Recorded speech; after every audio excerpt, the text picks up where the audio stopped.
Halo semuanya, senang sekali bisa sharing sama Anda di kali ini.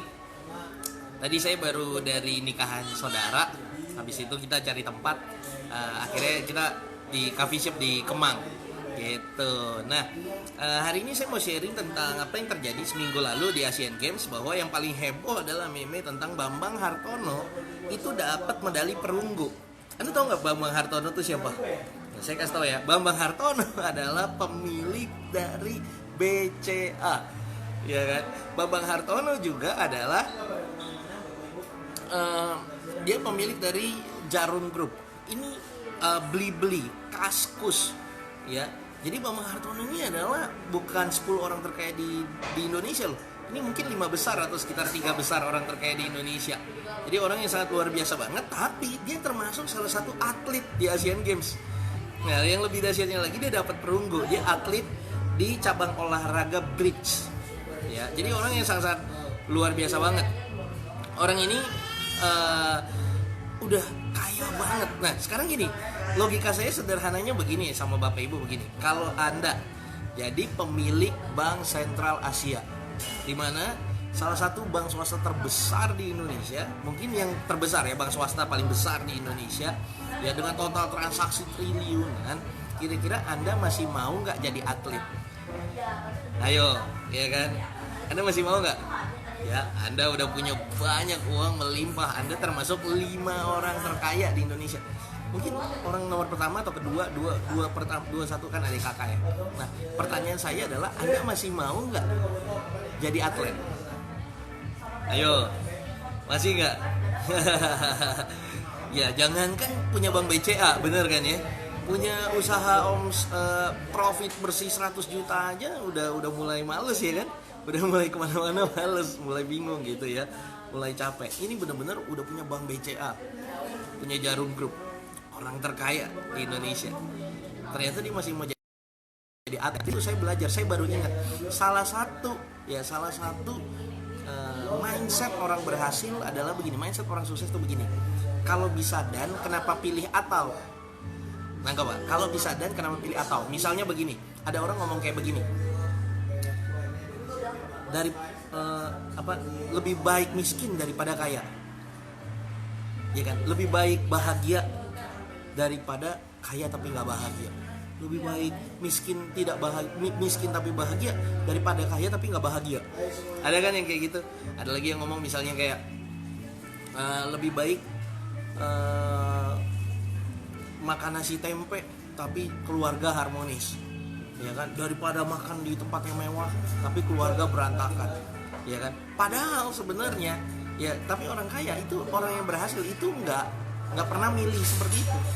Dia memilihnya begini. Kalau ada orang ngomong lebih baik miskin tapi bahagia daripada kaya tidak bahagia. Nah, kenapa nggak kaya plus bahagia? Nangkep kan? Jadi mereka nggak pernah milih atau. Kalau bisa dimaksimalin, kenapa nggak maksimalin semuanya? Gitu. Ada lagi, kenapa lebih baik makan tempe tapi dekat sama keluarga daripada makan di hotel mewah tapi nggak dekat sama keluarga? Gimana kalau makan di hotel mewah plus sama keluarga dekat banget?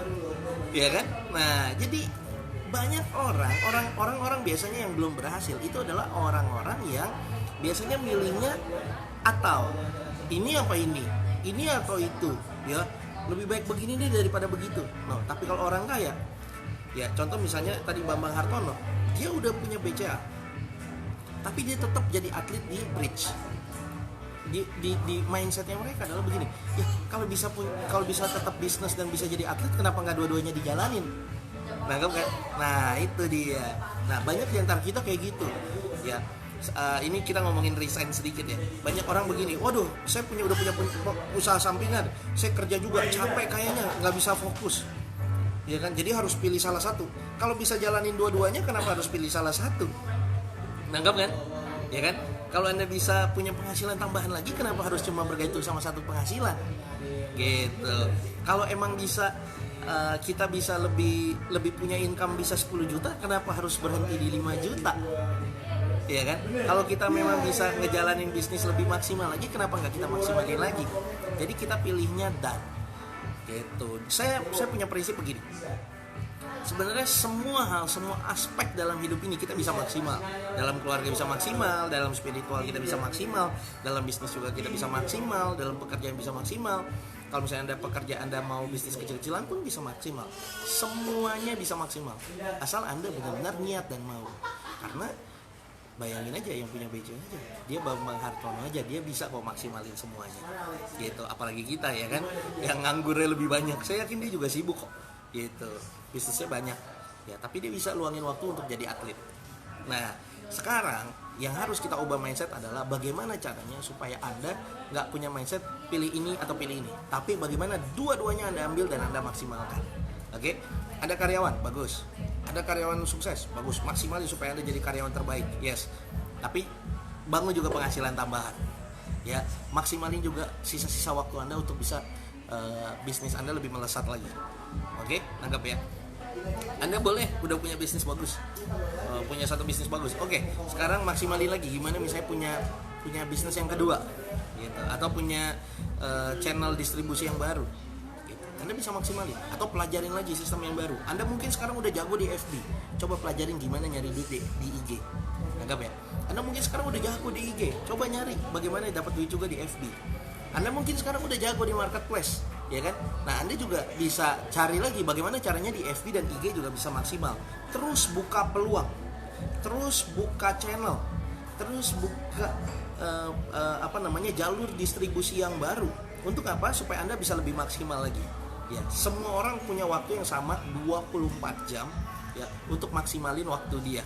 Dan saya yakin sebenarnya kalau dimaksimalin benar-benar kita punya mindset dan bukan milih salah satu, maka kita bisa maksimal kok. Dua-duanya bisa maksimal, tiga-tiganya bisa maksimal. Tergantung bagaimana kita benar-benar bekerja dengan maksimal dan memprioritaskan waktu aja. Gitu. Toh Bambang Hartono aja bisa. Dan jangan males. Itu dia. Saya pun termasuk orang yang sempat terjebak di level begini. Kita fokus passive income aja. Yang penting kalau udah punya passive income, udah ongkang-ongkang kaki aja, nggak perlu punya active income. Ternyata itu salah juga. Karena orang-orang kaya pun, ibaratnya Bambang Hartono pun tetap melakukan aktivitas. Gitu, nggak udah duduk-duduk ongkang-ongkang kaki aja. Gitu. Jadi kenapa mereka lakuin itu? Bukan mereka maruk, bukan. Tapi supaya benar-benar waktu mereka dipakai dengan maksimal. Ya, nah itu yang harus jadi pemikiran buat kita juga. Bagaimana waktu yang kita gunakan itu dipakai dengan maksimal. Gitu. Ini sih nggak melulu bicara soal duit ya, tapi bisa juga dengan keluarga, dengan juga aktivitas sosial atau apapun, begitu. Ya, jadi maksimalin. Kalau bisa pilih dan kenapa pilih atau? Kalau bisa maksimal punya bisnis bagus, keluarga bahagia, jangan pilih salah satu dong. Dua-duanya ambil. Ya kan? Kalau bisa punya bisnis dua, kenapa milih satu? Kalau masih bisa ningkatin lagi omset yang ada sekarang, kenapa nggak ditingkatin? Anggap ya. Nah, itu cara berpikirnya. Makanya Bambang Hartono punya bisnis banyak, ya berhasil semua, plus bisa lagi bikin jadi atlet, ya kan? Plus bisa jadi penyumbang juga untuk di atlet, ya untuk atlet dia juga nyumbang. Gitu. Jadi lengkap banget hidupnya. Kok bisa? Karena dia nggak punya mindset atau pilih bisnis atau atlet, tapi punya mindset dan, ya artinya apa? Kalau bisa dimaksimalin semuanya, kita maksimalin semuanya. Oke? Kalau dibilang, oh Pak saya sibuk Pak, nggak bisa, ini aja udah keteteran. Waduh, gimana Anda punya 12 bisnis? Gimana Anda punya 25 bisnis? Ya, gitu. Sebenarnya nggak ada istilah seperti itu tinggal prioritas saja. Oke? Wah, ini ramai banget nih ya. Ada Bro Dimas, Bro Gugun, Bro Michael, halo semua. Ya, senang banget bisa sharing sama Anda hari ini. Jadi mulai hari ini, kalau Anda bisa punya penghasilan tambahan, ayo hajar penghasilan tambahan. Kalau Anda bisa punya bisnis sampingan, ayo hajar bisnis sampingan. Kalau Anda bisa punya bisnis lebih maksimal lagi, bisa dimaksimalin lagi bisnis Anda sekarang, ayo maksimalin lagi. Ya, itu akan berdampak banget kok buat Anda. Jadi semua orang punya 24 jam waktu yang sama. Kalau dimaksimalin benar-benar, ya, saya yakin akan bisa lebih luar biasa lagi. Oke? Sekian dari saya, sukses terus untuk Anda. Semoga ini jadi pelajaran. Kalau Pak Bambang Hartono aja yang udah punya BCA, dia nggak ongkang-ongkang kaki. Harusnya kita juga jangan ongkang-ongkang kaki. Maksimalin waktu semaksimal mungkin. Oke? Sekian dari saya, sukses terus untuk Anda.